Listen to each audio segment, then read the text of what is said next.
Sure. Yeah, we have a very extensive portal today that we are rebuilding slowly. In the past, when we've done new portals, we sort of take our time and build an entire portal and then put it out there all at once.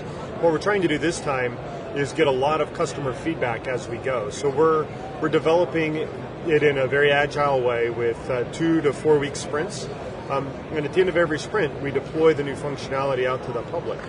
We have a very active forum set so that we can get feedback immediately from our customers. We have a lot of feedback links so that you can sort of watch the menu system get built as we go.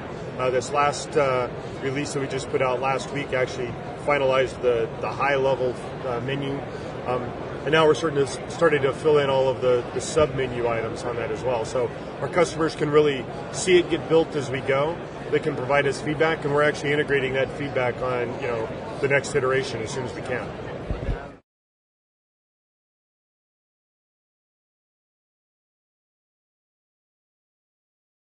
Yeah, well, the current design is something that we came up with 5-6 years ago. It's very functional, tons of functionality in there, but it's grown so much and the internet has changed so much in those 5 years. There's a lot of new tools that make it much more graphically easy to look at, as well as make things much more customizable for our customers. So, as an example today, when you look at your hardware list or your ticket list, maybe is even better. We present tickets in a certain way, but you might want them sorted by date. Someone else might want them sorted by who last updated. Have you read the ticket or not? So we want to have read, unread sort of marks. So all of those sorts of customizations are going to be available in the new portal. Things that we sort of use day in and day out in our Microsoft tools and all the other tools. We want to bring a lot of those functions into our portal. And those things aren't just a minor redesign. They sort of turned into a major redesign for the portal. So we're really taking a step back and looking at the whole portal as well and making bigger changes. An example of an even bigger change is today you go to one section of our portal for your dedicated servers, another section for your cloud servers.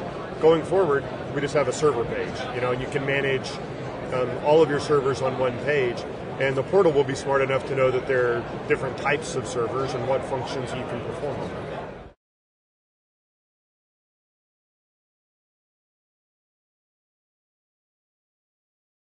Yeah, FlexImage is something we're really excited about. In fact, we're just rolling it out today. We announced it yesterday, and we're doing our first public demos of it today. It's in a private beta right now. We want to make sure that it's really ready to go full time, and we've got a lot of additional functions we want to bring to it. But the idea behind the FlexImage is to bring image-based deployments, image-based management to dedicated servers.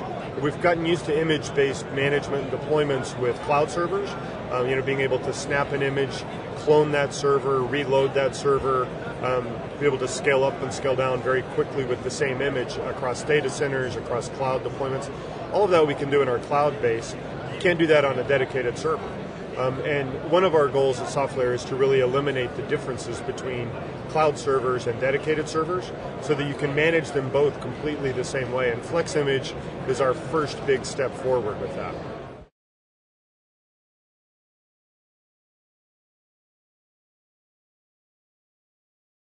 Yeah, so maybe two that would be really interesting is one of the great use cases for a cloud today is you don't know how big an infrastructure you need.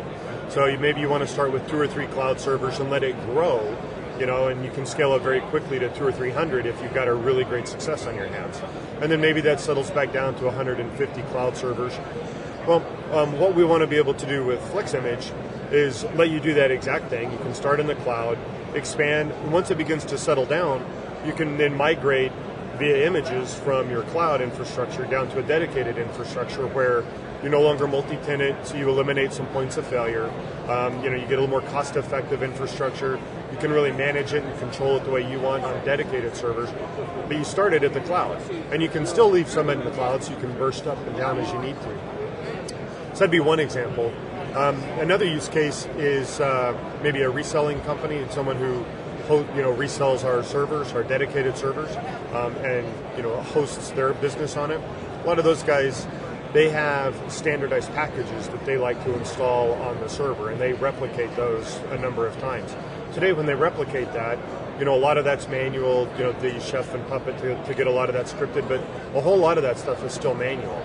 So a good use case here is they can build out their 5 standard images, and whenever they want to deploy another one of those for a new set of customers, they can just say, I want image 3, and deploy it onto 2 new dedicated servers.